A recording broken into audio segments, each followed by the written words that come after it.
നമസ്കാരം, ഏവർക്കും സാക് എന്റർടൈൻമെന്റിലേക്ക് സ്വാഗതം. വളരെ കുഞ്ഞു നാൾ മുതൽ തന്നെ സംഗീതം ജീവിതമാക്കിയ ഒരു വ്യക്തിയാണ് ഇന്ന് നമുക്കൊപ്പം ഉള്ളത്. കൂടുതൽ വിശേഷങ്ങൾ നമുക്ക് സരിത മാമോട്ട് തന്നെ ചോദിച്ചറിയാം. Saritha ma'am, welcome to the show. Thank you. വളരെ കുഞ്ഞുനാൾ മുതൽ എന്ന് പറയുമ്പോൾ എത്ര നാൾ തൊട്ടാണ് സംഗീതം പഠിച്ചു തുടങ്ങിയത്? ഞാൻ 3ാം ക്ലാസ് തൊട്ട് സംഗീതം പഠിച്ചു തുടങ്ങി. സ്വദേശം തിരുവനന്തപുരത്ത് കോവളം മുട്ടയ്ക്കാട്. കുഞ്ഞു തൊട്ട് തന്നെ ക്ലാസിക്കൽ? അതെ, പഠിച്ചു തുടങ്ങി. പിന്നെ എങ്ങനെയാണ് പാട്ട് ജീവിതം മുന്നോട്ട് കൊണ്ടുപോയത്?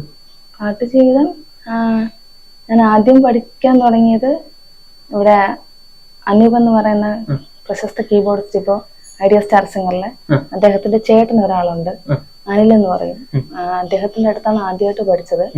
അത് കഴിഞ്ഞ് വെൺപകൽ സുരേന്ദ്രൻ എന്ന് പറഞ്ഞിട്ട് ഒരാളിന്റെ കീഴില്, അദ്ദേഹം എന്റെ ബന്ധുവാണ്.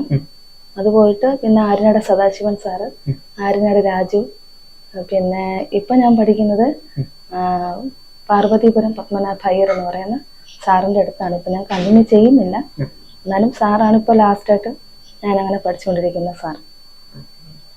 ഇതിനിടയിൽ പാട്ട് കൊണ്ട് ഉപജീവന മാർഗം ആയിട്ടുണ്ടോ? പാട്ട് ഞാൻ ഒരുപാട് പ്രോഗ്രാംസിന് പോയിക്കൊണ്ടിരുന്നു. ഇപ്പൊ ഞാൻ പോകുന്നില്ല. പക്ഷെ ഞാൻ പൊയ്ക്കൊണ്ടിരുന്നപ്പോ എനിക്ക് സ്വന്തമായിട്ട് ട്രൂപ്പ് ഉണ്ടായിരുന്നു. അതിൽ ഞാൻ പാടുന്നത് KB സുന്ദരാമ്പാൾ എന്ന് പറഞ്ഞിട്ട് ഗായികയുടെ പഴയകാല ഗായികയാണ്. അവരുടെ ക്ലാസിക്കൽ ടച്ചുള്ള ഞാനപ്പലും തനിത്തിരുന്ന് വാഴും അങ്ങനെയുള്ള ഒന്നും പോകുന്നില്ല, നിർത്തി. ക്ലാസിക്കൽ പാട്ടുകൾ എന്ന് പറയുമ്പോൾ നമുക്ക് വേണ്ടി ഒരു പാട്ടൊന്ന് പാടാവും. സദാ പാലയ സാരസാക്ഷി, സദാ പാലയ സാരസാക്ഷി, സമാനരഹിത മോഹനാംഗി, സദാ പാലയ സാരസാക്ഷി, സമാനരഹിത മോഹനാംഗി, സദാ. അടിപൊളിയായിരുന്നു. ഈ ഷോയ്ക്കൊക്കെ പോകുമ്പോൾ എന്തെങ്കിലും നല്ല രസകരമായ അനുഭവങ്ങൾ എന്തെങ്കിലുമൊക്കെ ഉണ്ടായിട്ടുണ്ടോ? രസകരമായിട്ടെന്ന് പറയാനായിട്ട് ഞാനപ്പോഴൊക്കെ പാടി കഴിയുമ്പം ഒരുപാട് നോട്ടുമാലകള്, പൊന്നാട, പിന്നെ നമ്മൾ തമിഴ്നാട്ടിലൊക്കെ പരിപാടിക്ക് പോകുമ്പോ അവിടെ നമ്മൾ തട്ടം വെച്ചിട്ടൊക്കെ ഇങ്ങനെ അങ്ങനെയൊക്കെ ഒരുപാട് നല്ല അനുഭവങ്ങൾ കിട്ടിയിട്ടുണ്ട്. പിന്നെ മോശമായിട്ട് അനുഭവങ്ങളും ഉണ്ട്. നമ്മൾ പാടിക്കൊണ്ടിരിക്കുമ്പോ നമ്മുടെ കയ്യിൽ നിന്ന് ഇങ്ങനെ മൈക്ക് പിടിച്ച് വാങ്ങിക്കുക, അങ്ങനെ അതുപോലെ സംഭവിച്ചിട്ടുണ്ട്. എന്തായിരുന്നു കാരണം? എന്തായിരുന്നു? ഇല്ല, ഞാൻ കൂടുതൽ ബേസിക് ആയിട്ട് പാടിക്കൊണ്ടിരുന്ന ഭക്തിഗാനം മേളയ്ക്കാണ് പോയിക്കൊണ്ടിരുന്നത്. അപ്പൊ പെട്ടെന്നൊരു ഗാനമേളയ്ക്ക് വിളിച്ചപ്പോ നമുക്ക് ടച്ചില്ലല്ലോ.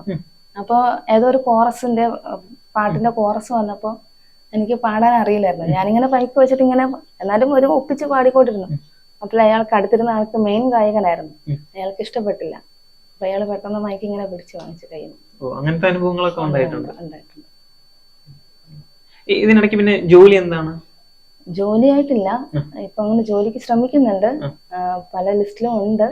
എന്നിരുന്നാലും ഇതുവരെ അങ്ങനെ ജോലിക്കായിട്ട് PSC ഒന്നും അങ്ങനെ വന്നിട്ടില്ല. എന്നിരുന്നാലും ഞാൻ 2-3 കോളേജിലും ഒക്കെ ഞാൻ വർക്ക് ചെയ്തിട്ടുണ്ട്. ഇവിടെ മ്യൂസിക്കായിട്ട് ബന്ധപ്പെട്ടിട്ട് RLV കോളേജിൽ ഗസ്റ്റ് ലെക്ചറായിട്ട് 1 വർഷം വർക്ക് ചെയ്തായിരുന്നു. ഇപ്പൊ അടുത്ത് സോദരിനാൾ കോളേജിൽ ഗസ്റ്റ് ആയിട്ട് വർക്ക് ചെയ്തിട്ടുണ്ടായിരുന്നു. പിന്നെ ഇപ്പൊ ട്യൂഷനൊക്കെ എടുക്കാൻ പോകും. ക്ലാസിക്കൽ. ഇഷ്ടപ്പെട്ട ഗായകൻ ആരാണ്? ഇഷ്ടപ്പെട്ട ഗായകൻ എന്ന് പറയാൻ യേശുദാസ് സാറാണ്. എല്ലാവർക്കും അങ്ങനെയാണല്ലോ. പിന്നെ MG ശ്രീകുമാർ സാറുണ്ട്. അങ്ങനെ ഏകദേശം നന്നായിട്ട് ഉള്ള എല്ലാവരുടെയും പാട്ടുകളൊക്കെ ഇഷ്ടമാണ്. ഈ പുതിയൊരു കാലത്ത് പാട്ടുകൾക്ക് എന്തെങ്കിലും മാറ്റം വരുന്നുണ്ട് എന്ന് തോന്നുന്നുണ്ടോ? പണ്ടത്തെ നിങ്ങളുടെ ആ കുഞ്ഞുകാലത്തെയും സംബന്ധിച്ച് ഇപ്പൊ പുതിയതായിട്ട് വരുന്ന പാട്ടുകളും എന്നുവെച്ചാ പണ്ടെന്ന് പറഞ്ഞാൽ നമ്മുടെ കുഞ്ഞുകാലത്തിലൊക്കെ കൂടുതൽ ക്ലാസിക്കൽ ടച്ച് വരുന്ന രാഗം ബേസ് ചെയ്തിട്ടൊക്കെ ചെയ്യും. ഇപ്പോഴും അങ്ങനെ ഇല്ലല്ലോ. ഇപ്പോഴും കുറച്ചുകൂടെയൊക്കെ ബീറ്റ്സിന് പ്രാധാന്യം കൊടുത്തിട്ട്, പിന്നെ എന്താ പറയാ, രാഗം ബേസ് ചെയ്തിട്ടല്ലാതെ, രാഗം ബേസ് ചെയ്തിട്ടായിരിക്കും, പക്ഷെ പല പല രാഗങ്ങളും അങ്ങനെയൊക്കെ വരുന്നുണ്ടാവാം. അപ്പൊ അങ്ങനെയൊക്കെ വെച്ചിട്ട് കൂടുതൽ ബീറ്റ്സിന് പ്രാധാന്യം കൊടുത്തിട്ട് ഒരു പാട്ടിന്റെ ഇതൊക്കെ ഇങ്ങനെ കുറച്ചിട്ട് അങ്ങനെയൊക്കെ ഒരു അനുഭവം തോന്നി. ടെക്നോളജി മാറുന്നതനുസരിച്ച് ഉള്ള മാറ്റങ്ങളാണ്. അതെ. എന്താണ് ഭാവി പരിപാടികൾ എന്തൊക്കെയാണ്? ഭാവി പരിപാടി അങ്ങനെ പറയാനില്ല. ജോലി കിട്ടിയാൽ ജോലിക്ക് പോണം. പിന്നെ മ്യൂസിക് തുടർന്ന് കൊണ്ടുപോകാനുള്ള, മ്യൂസിക്കില് നന്നായിട്ട് മുന്നോട്ട് വരണം. അങ്ങനെയൊക്കെയാണ് ഭാവി പരിപാടികൾ. ഇപ്പൊ പ്രാക്ടീസ് ചെയ്യാറുണ്ടോ? പ്രാക്ടീസ് ചെയ്യാറുണ്ട്. പിള്ളേരെ പഠിപ്പിക്കണ്ടേ, അതുകൊണ്ട് പ്രാക്ടീസ് ചെയ്യും. അതെ. പിന്നെ ക്ലാസിക്കൽ ഇപ്പൊ ഒരു പാട്ട് പാടി, ഒരു മെലഡി, ഒരു ഗാനം പാടാം. താരാപഥം ചേതോഹരം പ്രേമാമൃതം പെയ്യുന്നിതാ നവമേഘമേ കുളിർ കൊണ്ടുവാ ഒരു ചെങ്കുറിഞ്ഞിപ്പൂവിൻ നാറുചുംബനങ്ങൾ നൽകാം. താരാപഥം ചേതോഹരം പ്രേമാമൃതം പെയ്യുന്നിതാ. 3ാം ക്ലാസ്സിൽ തൊട്ട് പാട്ട് പഠിക്കുകയാണല്ലോ. ആരുടെങ്കിലും നിർബന്ധ പ്രകാരം മാതാപിതാക്കളുടെ ഇല്ല, അങ്ങനെയല്ല. എന്റെ വീടിനടുത്തുള്ള മുട്ടക്കാട് ഗവൺമെന്റ് LPS സ്കൂളിലാണ് ഞാൻ പഠിച്ചത്. അപ്പോൾ ഞാൻ ഇങ്ങനെ അവിടെ ചെന്നിട്ട് ക്ലാസ്സിലൊക്കെ ഇരുന്ന് ഇങ്ങനെ പാടുമായിരുന്നു. അപ്പോ പിള്ളേര് കേൾക്കുമല്ലോ, പിള്ളേര് കേൾക്കും. പിന്നെ അന്ന് മ്യൂസിക് ടീച്ചേഴ്സിന്റെ ഇതൊക്കെ ഉണ്ടല്ലോ, മ്യൂസിക് ടീച്ചറുണ്ട്, പിന്നെ ഡ്രില്ല് സാറുമാരുണ്ട്. അപ്പൊ എല്ലാം ഇതും ഉള്ളത് കൊണ്ട് അപ്പൊ ടീച്ചർ ഇങ്ങനെ പിള്ളേർ പറയുന്നതും, പിന്നെ ഈ ടീച്ചർ ലെഷർ ടൈമിലൊക്കെ ഈ പഠിപ്പിക്കുന്ന സമയത്ത് ഈ അല്ലാത്ത ഈ ക്ലാസ് ഇല്ലാത്ത ടൈം വരുമല്ലോ, അപ്പോൾ ഈ ടീച്ചേഴ്സ് ക്ലാസ്സിൽ വരും. അപ്പൊ ഒരു ദിവസം വന്നത് മ്യൂസിക് ടീച്ചറായിരുന്നു. അപ്പൊ ടീച്ചർ ഇങ്ങനെ ഓരോ പിള്ളേരെ കൊണ്ട് പാടിപ്പിക്കുമല്ലോ, അപ്പൊ എന്നെയും പാടിപ്പിച്ചു. അപ്പോൾ ടീച്ചർ ഞാൻ പാടിയപ്പോൾ ടീച്ചറിന് ഭയങ്കരമായിട്ട് ഇഷ്ടപ്പെട്ടു.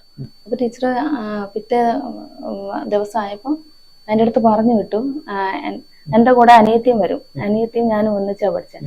അപ്പൊ അനിയത്തിയുടെ അടുത്ത് പറഞ്ഞു വിട്ടു, അമ്മ അച്ഛനെ വിളിച്ചിട്ട് വരണമെന്ന് പറഞ്ഞു. അങ്ങനെ അപ്പൊ അച്ഛൻ പോലീസിലാണ് വർക്ക് ചെയ്തിരുന്നത്. അപ്പൊ അച്ഛൻ വരില്ല, അമ്മ വന്നു. അപ്പൊ അമ്മ അടുത്ത് പറഞ്ഞു, നിങ്ങളുടെ കൊച്ചു നന്നായിട്ട് പാടും, അപ്പൊ അവളെ പഠിപ്പിച്ചുകൂടെ എന്ന് ചോദിച്ചു. അപ്പൊ അച്ഛന്റെ ഫാമിലിയിലൊക്കെ പാടുന്നവര് ഒരുപാടുണ്ട്. അപ്പൊ ആ ബേസിക്സ് ഉണ്ട്.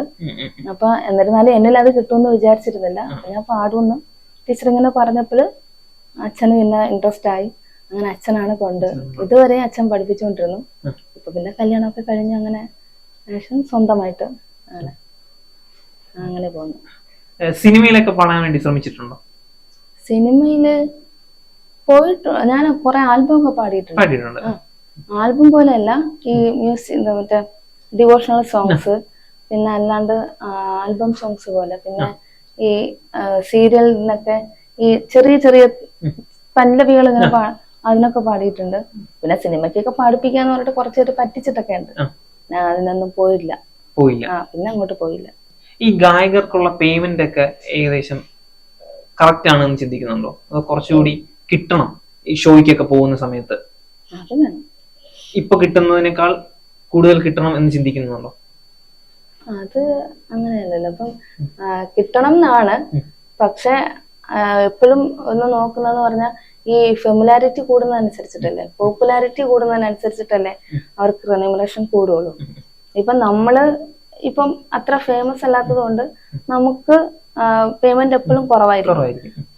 പക്ഷെ ഗ്രാജുവലി ഞാൻ പാടിയിരുന്ന സമയത്ത് ഭക്തിഗാനമേള ഫീൽഡില് ഞാനായിരുന്നു മുന്നോട്ട് നിന്നിരുന്നത്.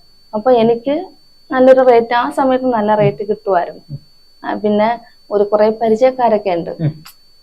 നാച്ചുറലി ഇപ്പൊ നിങ്ങൾക്കുള്ള പോലത്തെ ഒരു സുഹൃത്ത് വലയം നമുക്കും കാണുമല്ലോ. അപ്പൊ അങ്ങനെയൊക്കെ പോകുന്നിടത്ത് റെമ്യൂണറേഷൻ കുറവായിരിക്കും. അല്ലാണ്ട് പോകുന്നിടത്ത് ഇപ്പൊ തമിഴ്നാട്ടിലോ അങ്ങനെയൊക്കെ പോവുകയാണെങ്കിലും നമ്മള് ഗസ്റ്റ് ആയിട്ട് പോകുമ്പോൾ നല്ല ശമ്പളം കിട്ടും. പക്ഷെ നമ്മൾ ട്രൂപ്പ് വൈസ് പോകുമ്പോൾ എപ്പോഴും കുറവായിരിക്കും റെമ്യൂണറേഷൻ വരുന്നത്.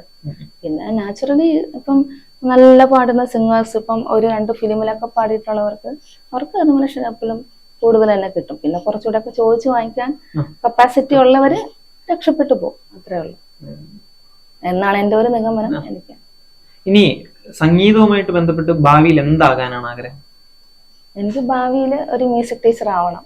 അതും ഗവൺമെന്റ് വൈസായിട്ട് ഒരു മ്യൂസിക് ടീച്ചറായിട്ട് ഒരു ഗവൺമെന്റ് ജോബിൽ കയറണം. ആ ഒരു ലക്ഷ്യമാണുള്ളത്. അതിനുള്ള ശ്രമങ്ങൾ നടന്നുകൊണ്ടിരിക്കുകയാണ്. അതെ അതെ, നടന്നുകൊണ്ടിരിക്കുന്നു. ശരി ശരി, നന്ദി. Thank you. നേരിന്റെ വാർത്തകൾ നിങ്ങളുടെ വിരൽത്തുമ്പിൽ എത്താനായി സാക് ന്യൂസ് ചാനൽ സബ്സ്ക്രൈബ് ചെയ്തും ഷെയർ ചെയ്തും ഒരു ശരിയായ മാധ്യമ നിലപാടിന് പോകാൻ ഞങ്ങൾ നിങ്ങളെ ക്ഷണിക്കുന്നു.